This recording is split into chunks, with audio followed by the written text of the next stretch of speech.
Cái tên Ninh Bình ngày nay đã không còn xa lạ với du khách, và luôn là điểm đến được ưa thích trên bản đồ du lịch Việt Nam.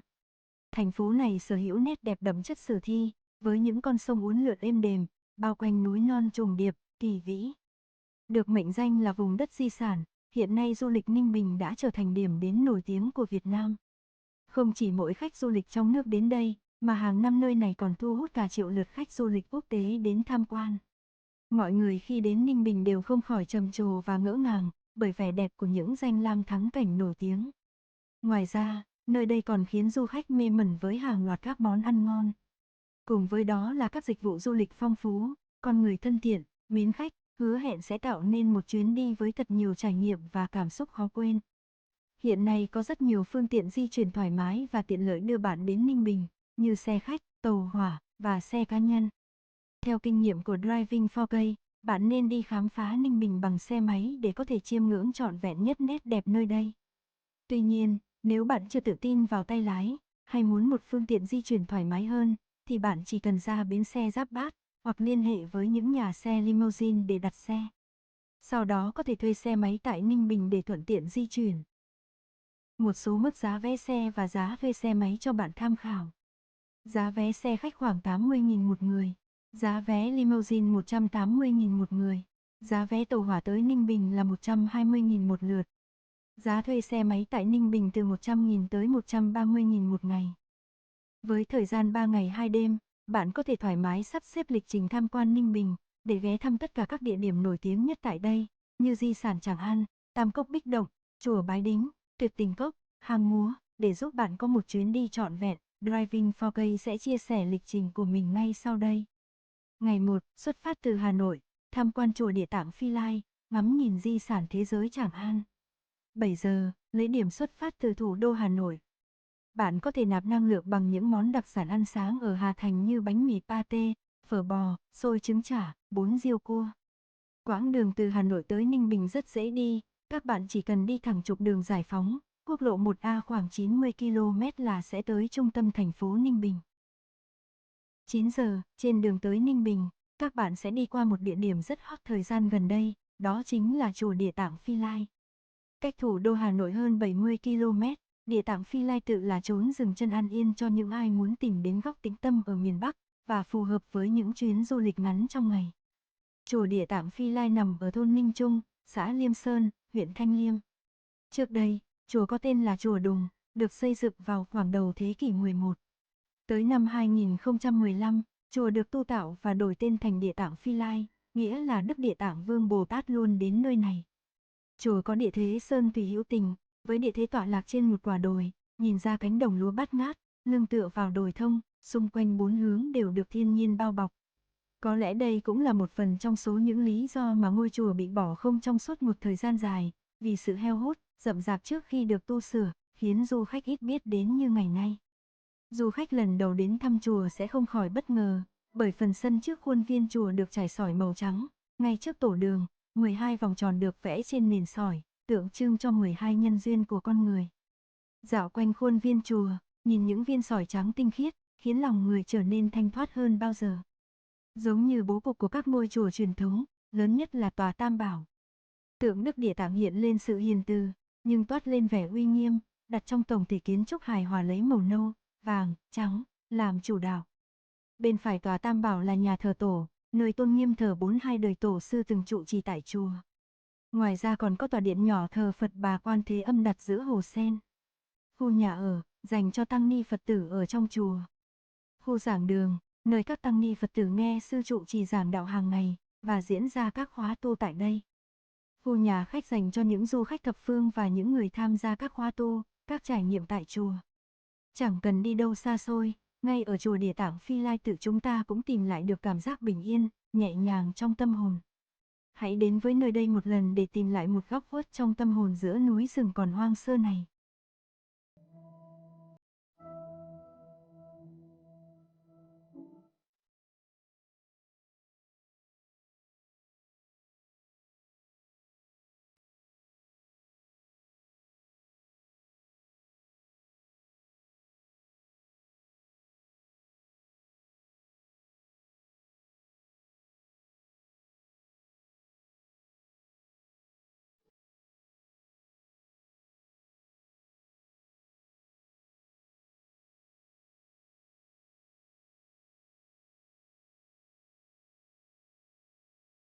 12 giờ, check-in phòng đã đặt trước tại Ninh Bình và nghỉ ngơi sau quãng đường khá dài đã di chuyển buổi sáng. Nếu di chuyển bằng các phương tiện công cộng, bạn có thể thuê xe máy ngay tại khách sạn mình lưu trú, để vi vu khắp nẻo đường và tận hưởng cảnh đẹp Ninh Bình nhé. Để thuận tiện trong quá trình di chuyển tới những điểm du lịch trong suốt 3 ngày, các bạn có thể tham khảo các homestay quanh khu vực Tràng An. Đặc biệt, homestay tại khu vực này chủ yếu nằm ngay dưới chân các núi đá, nên không khí luôn mát lạnh, và quang cảnh xung quanh cũng vô cùng đẹp. Giá phòng tại đây khoảng từ 400.000 một đêm. Tuy nhiên, nơi này sẽ cách trung tâm thành phố khoảng 3 km, nên nếu bạn cần nơi lưu trú đầy đủ tiện nghi hơn, và gần các địa điểm ăn uống, thì nên thuê phòng khách sạn trong trung tâm thành phố Ninh Bình. 14 giờ, khám phá di sản thế giới Tràng An, tiên cảnh chốn nhân gian. Quần thể danh thắng Tràng An là nơi sở hữu những di sản và thắng cảnh thiên nhiên độc đáo, được UNESCO công nhận là khu danh thắng đáp ứng cả hai yếu tố nổi bật về văn hóa và thiên nhiên. Với sự độc nhất này, Tràng An đã trở thành một viên ngọc sáng trên bản đồ du lịch, và làm cho du khách khắp nơi đều muốn đến thưởng thức một lần. Khu du lịch Tràng An nằm ngay trung tâm của quần thể di sản danh thắng Tràng An Ninh Bình.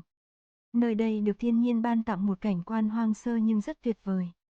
Vẻ đẹp của những núi đá vôi, hang động và dòng sông quanh co uốn lượn chắc chắn sẽ khiến bạn phải thốt lên câu trầm trồ đó. Giá vé tham quan Tràng An là 250.000 đồng một người, đã bao gồm phí đi đò và phí các danh lam. Với địa hình sông nước, thuyền là phương tiện đi lại chủ yếu ở khu du lịch Tràng An. Du khách có thể chọn đi thuyền truyền thống với 3 tuyến xuất phát từ bến thuyền gồm: Tuyến 1, bến thuyền, đền Trình, hang tối, hang sáng, hang nấu rượu, đền Trần, hang Ba Giọt, hang Seo, hang Sơn Dương, Phủ Khống, chùa Báo Hiếu, hang Khống, hang Trần, hang Quy Hậu, trở lại bến thuyền. Tuyến 2, bến thuyền, hang Lấm, hang Vảng, hang Thánh Trượt, đền Suối Tiên, hang Đại, hành cung Vũ Lâm, trở lại bến thuyền. Tuyến 3, bến thuyền, đền Trình, hang Mây, đền Suối Tiên, hang Địa Linh, hang Đại, hành cung Vũ Lâm, trở lại bến thuyền. Khu du lịch Tràng An Ninh Bình là một quần thể núi đá vôi, hang động, đầm phá với phong cảnh thiên nhiên tuyệt đẹp. Hệ thống núi đá tại đây đã có tuổi thọ lên đến 250 triệu năm, từng trải qua những thời kỳ khác nhau với sự biến đổi về thời tiết, khí hậu, đại dương để tạo nên cảnh quan kỳ vĩ như hiện tại. Đặc biệt, các núi đá vôi trong khu vực này có hình dáng độc đáo, phong phú và đa dạng, tạo nên một bức tranh tự nhiên hùng vĩ và đầy sức cuốn hút. Khu du lịch Tràng An bao gồm danh thắng Tràng An, cố đô Hoa Lư, Tam Cốc Bích Động và rừng đặc dụng Hoa Lư. Nơi đây đã được UNESCO công nhận là di sản thiên nhiên thế giới vào năm 2004. Để tìm hiểu rõ hơn về hành trình khám phá Tràng An, cũng như kinh nghiệm nên chọn tuyến đò nào khi đi tham quan nơi này, các bạn hãy tìm kiếm từ khóa Tràng An Driving 4K để xem video mình review chi tiết về di sản này nhé.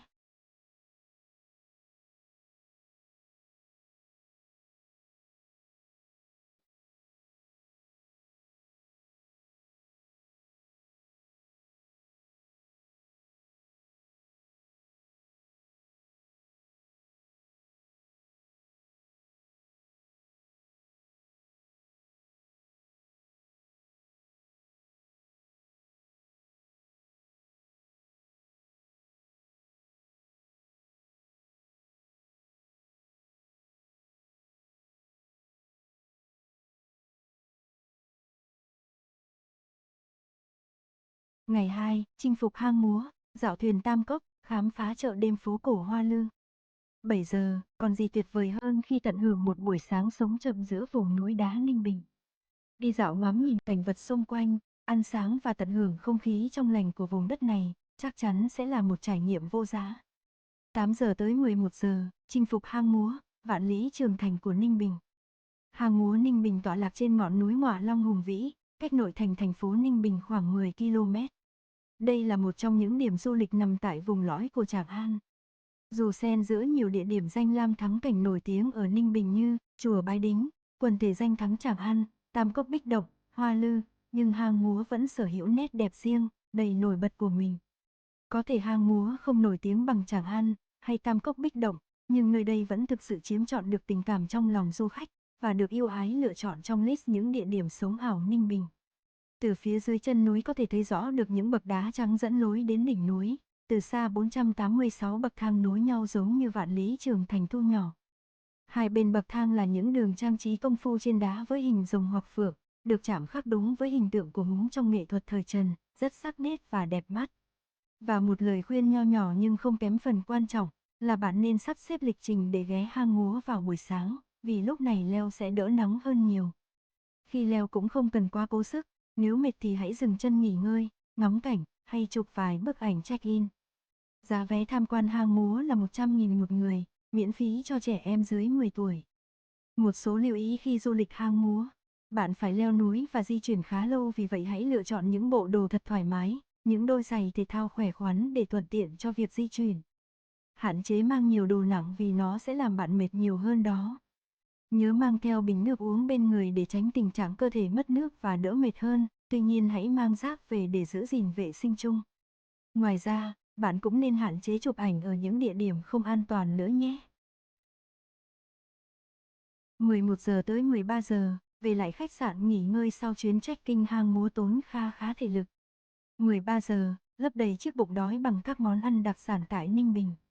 Một số món ăn nổi tiếng bạn không nên bỏ qua như dê núi Ninh Bình, cá chuối nướng, nem dê, gỏi cá nhạch Ninh Bình, cơm cháy Ninh Bình, ốc núi. Mỗi món đều được chế biến từ những nguyên liệu quen thuộc và tươi ngon, kết hợp cùng cách làm riêng từ người dân bản địa, tạo nên hương vị độc lạ, khiến khách du lịch nhớ mãi không quên. 14 giờ, tham quan Tam Cốc Bích Động.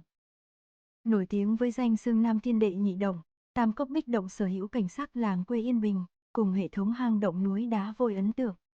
Là một phần trong quần thể danh thắng Tràng An, Tam Cốc Bích Động là điểm đến hoàn hảo dành cho những ai muốn khám phá trọn vẹn vẻ đẹp non sông. Tam Cốc có ý nghĩa là 3 hang, bao gồm hang cả, hang 2 và hang 3. Các hang này vẫn giữ vẹn nguyên nét đẹp của mẹ thiên nhiên ban tặng. Dòng sông hiền hòa uốn lượn như ôm gọn các hang vào lòng, và tạo thành những dải lụa đâm xuyên qua những ngọn núi. Muốn tham quan Tam Cốc, mọi người sẽ di chuyển từ bến trung tâm, với những con thuyền gỗ mộc mạc, do chính người dân nơi đây chèo. Trên thuyền vừa thưởng ngoạn cảnh sắc, du khách sẽ được người chèo thuyền giới thiệu các điểm đi qua. Những câu chuyện vô cùng đặc sắc và ấn tượng được người bản xứ thuật lại, cũng giúp chuyến đi của bạn thêm phần thú vị. Tổng thời gian tham quan sẽ khoảng chừng 2 giờ, thời gian này đủ để mọi người tha hồ ngắm cảnh trên bờ sông Ngô Đồng đầy thơ mộng. Với hệ thống 3 hang nằm gần nhau, một đặc trưng khi đi thuyền khám phá nơi đây là du khách phải cúi đầu thấp để tránh chạm các thạch nhũ từ bên trên. Hang cả có chiều dài 127 mét, cửa hang rộng trên 20 mét, nên việc di chuyển vào khá dễ dàng. Chạy xuyên qua đỉnh núi lớn nên vào đây không khí vô cùng mát mẻ, những thạch nhũ bắt mắt là điểm nhấn đặc biệt hấp dẫn khách tham quan. Hang 2 dài gần 60 mét, cách hang cả khoảng 1 km, hang này có nhiều thạch nhũ với dáng hình kỳ lạ. Đi vào trong mọi người sẽ dễ bị những giọt nước từ trên cao rơi trúng. Hang 3 chỉ dài khoảng 50 mét, nhưng là hang thấp nhất trong 3 hang, đi vào đây mọi người sẽ phải cúi đầu xuống sát mặt thuyền. Một nơi không thể không dừng chân ghé lại, đó chính là chùa Bích Động, ngôi chùa được xây dựng trên đỉnh núi, đây cũng là ngôi chùa có quy mô lớn thời Lê. Bên trong chùa có những ngôi mộ tháp của những vị hòa thượng có công dựng xây chùa, ngoài ra cũng có quả chuông lớn được đúc dưới thời vua Lê Thái Tổ.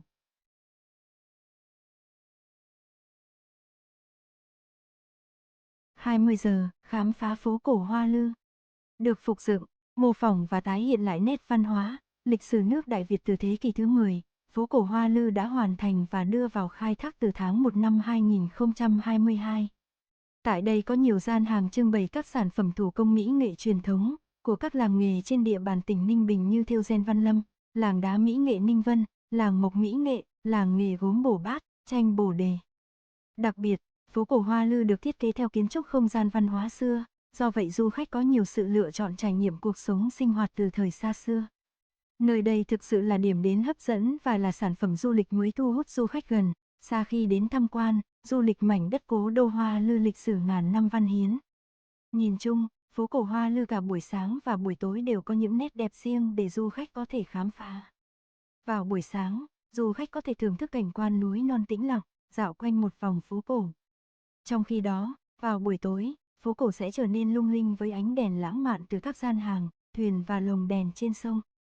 Hiện tại, du khách sẽ không mất phí để vào tham quan khu phố cổ Hoa Lư. Tuy nhiên, khi tham gia các hoạt động khác, như ngồi thuyền tham quan, bạn sẽ mất phí 150.000 một người.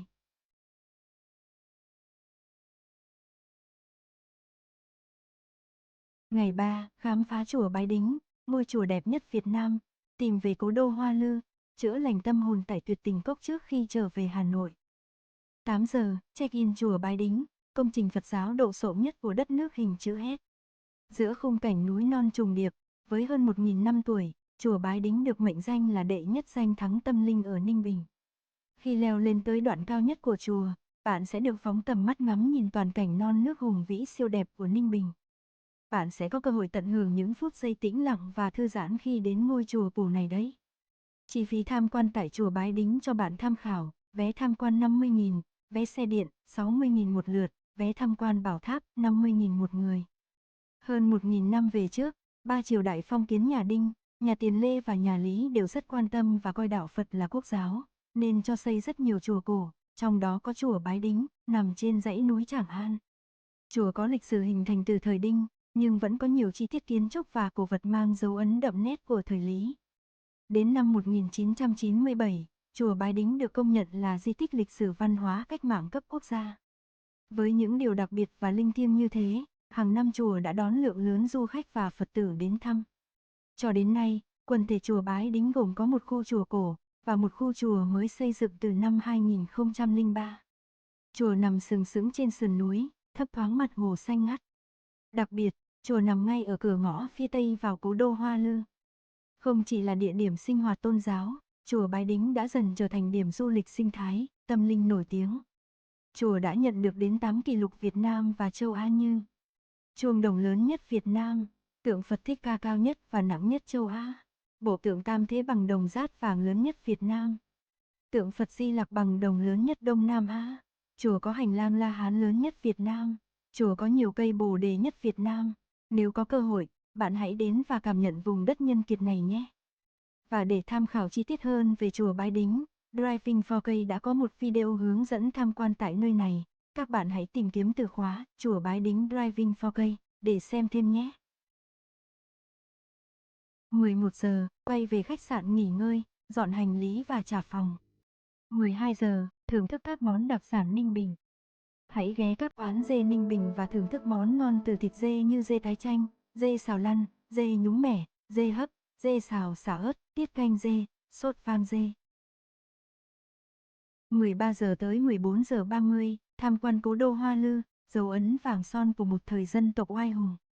Sở hữu diện tích rộng rãi ấn tượng lên đến 300 ha, với các công trình kiến trúc có giá trị cao về mặt văn hóa, lịch sử, cùng cảnh sắc non nước hữu tình. Cố đô Hoa Lư là một trong 4 vùng lõi thuộc quần thể danh thắng Tràng An, được UNESCO chính thức công nhận là di sản văn hóa kép đầu tiên và duy nhất tại Đông Nam Á vào năm 2014. Cố đô cũng là một trong những điểm tham quan tại Ninh Bình được nhiều người yêu thích bậc nhất hiện nay. Vé tham quan khu di tích cố đô Hoa Lư là 20.000, tại cổng bạn cũng có thể thuê xe đạp với mức giá 50.000 để di chuyển trong cố đô. Cố đô Hoa Lư là đế đô đầu tiên của nước ta, tồn tại trong 42 năm. Mảnh đất này là nơi đã chứng kiến sự nghiệp dựng nước và giữ nước oai hùng của 12 năm triều Đinh, từ năm 968 tới năm 980, 29 năm triều Tiền Lê, từ năm 980 tới năm 1009, và đầu nhà Lý, năm 1009 tới năm 1010. Chính tại vùng đất này, năm 968, Đinh Bộ Lĩnh đã dẹp loạn 12 sứ quân, lên ngôi hoàng đế, lập ra nước Đại Cổ Việt oai hùng, và Hoa Lư trở thành trung tâm chính trị, đồng thời là đế đô đầu tiên của nước ta. Đến thời vua Lý Thái Tổ, ông đã đưa ra quyết định rời đô lịch sử, và Hoàng thành Thăng Long chính là nơi được lựa chọn khi nhận ra kinh đô Hoa Lư chật hẹp, khó mở mang thành đô và không phù hợp với vị thế đất nước lúc bấy giờ. Chính quyết định mang tính chất lịch sử này đã kết thúc những tháng ngày Hoa Lư là vùng đất cố đô của nước ta. Tuy nhiên, hệ thống triều đình và cơ sở vật chất của Hoàng thành Thăng Long lúc bấy giờ đều thừa hưởng từ kinh đô Hoa Lư ngày trước. Tuy sau này các vua không sinh sống tại đây nữa, nhưng cố đô Hoa Lư vẫn tiếp tục được xây dựng những công trình kiến trúc kiên cố, với đền, chùa, đền thờ, và được bảo tồn cho đến tận ngày nay. 14 giờ 30 tới 15 giờ 30, ghé thăm Tuyệt Tình Cốc, nét đẹp hoang sơ và kỳ vĩ giữa lòng Tràng An. Tuyệt Tình Cốc Ninh Bình hiện đang là điểm du lịch nổi tiếng và được nhiều du khách ghé thăm hàng năm. Tên chính thức của khu du lịch này là Động Am Tiên. Nơi đây sở hữu vẻ đẹp hoang sơ của thiên nhiên, xen lẫn một chút lãng mạn, khiến bất kỳ ai cũng phải xao xuyến ngay lần đầu nhìn thấy.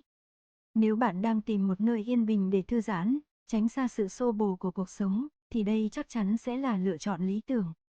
Để có thể vào trong và ngắm nhìn cảnh vật nơi đây, du khách cần đi qua đường hầm, đây cũng là lý do tạo nên không gian cách biệt với sự xô bồ, đông đúc, đem tới trải nghiệm yên bình cho khách du lịch. Vẻ đẹp từ mặt nước hồ trong xanh, kết hợp với các ngọn núi hoang sơ, kỳ vĩ, tạo nên bức tranh non nước hữu tình rất cuốn hút. Khi đến điểm du lịch tuyệt tình cốc tại Ninh Bình, bạn còn được lắng nghe nhiều câu chuyện khai quốc hào hùng và thoải mái check-in trong không gian ấn tượng. Ngoài ra, trong tuyệt tình cốc có một vài quán cà phê phục vụ du khách. Tận hưởng loại thức uống yêu thích giữa không gian đẹp tựa chốn tiên thì còn gì chiêu bằng đúng không nào?